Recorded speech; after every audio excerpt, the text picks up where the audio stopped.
0-2.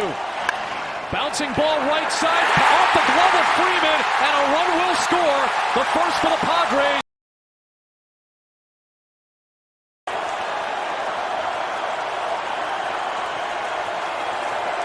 One strike away. Hader to Freeman. He struck it out! For the first time in 24 years, the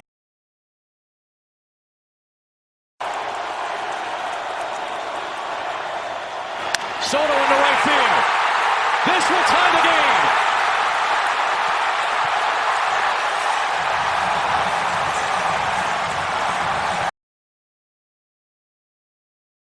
Two in scoring position. 2 balls and 2 strikes. Corner route to center field. Padres take the lead. Kim is in. Here comes Soto. Off the mound. 5-3 Padres.